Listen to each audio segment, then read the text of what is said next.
at my house. Whether it's armor you need Yeah, I or was a just new speaking blade, to some friends about come see ESO me. earlier. I am looking forward to it.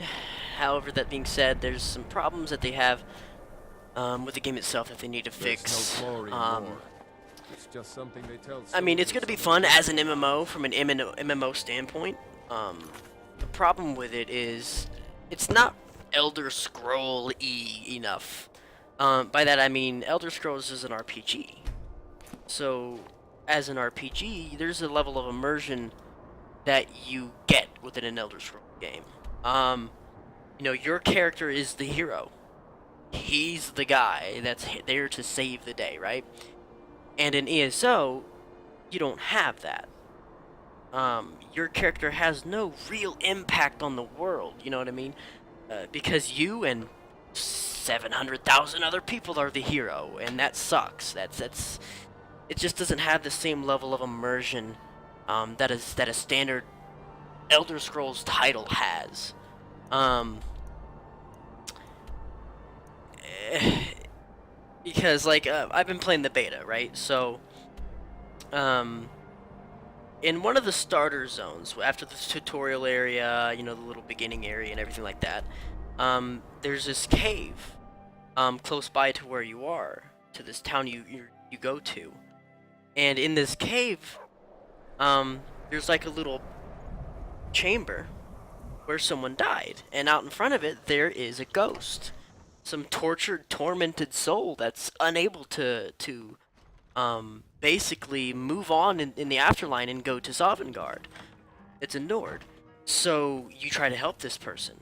And in a standard Elder Scrolls title, like in Skyrim, for instance, if I encountered that, my character is doing something extremely kind-hearted and making a huge impact on this person in the afterlife. But the thing about ESO is that it's not instanced. Dungeons and areas like that are not instance. It's open and persistent with everyone. So you're in this cave, but so is, however many people are on your sub server.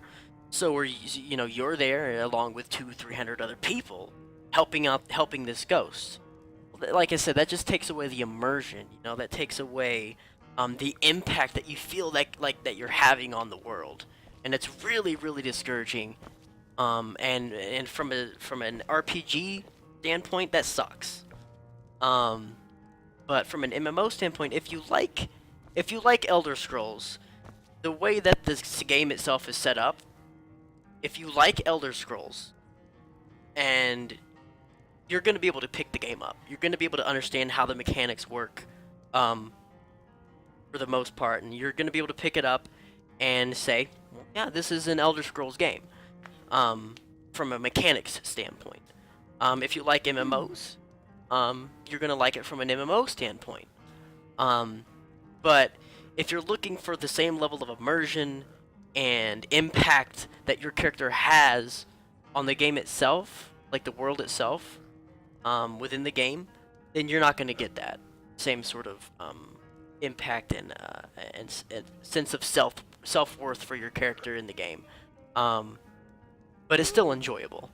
That having been said, there's a few issues they need to fix. Because it's open and persistent, the world. Say, as an example, I don't even know if this is an actual quest in the game, but I'll use it as an example. Say that there's a quest where, say some Argonians need you to go pick some mushrooms or something, right?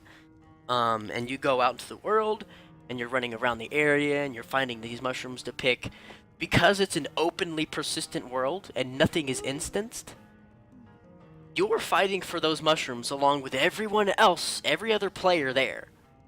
So, like I said, it's not client-side, those sorts of things. So, like, basically, you running around and getting these items is luck.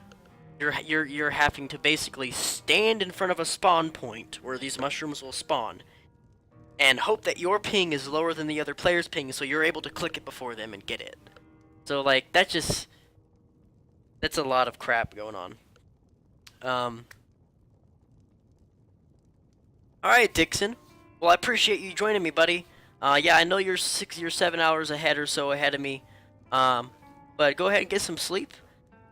Sweet dreams, and And take it easy, man. I appreciate you joining me on the stream this evening. But yeah, so like, they need to fix that. They need to make those sorts of things client side. You know, where they're instant, where everyone has their own thing that they can see and pick for quests and stuff like that, quest items. The other problem that I had with it was, when you're running around from quest area to quest area, you're covering these these really far distances in between these different zones, which is fine. That lets you explore and run around a bit, and that's fun. The problem with that, while you're exploring, there's nothing else to do.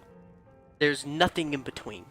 There aren't any side quests in between. There aren't any NPCs walking around the world that could use some help with something. There aren't enough caves or burial mounds or burial sites and stuff like that, like there are in a standard Elder Scrolls game. There's nothing in between these 2 points, and there aren't even many monsters to kill.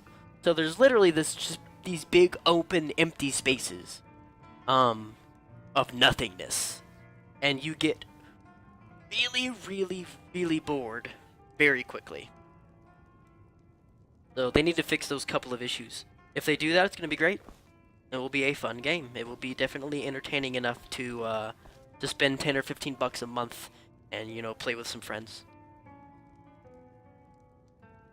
Yeah. Yeah,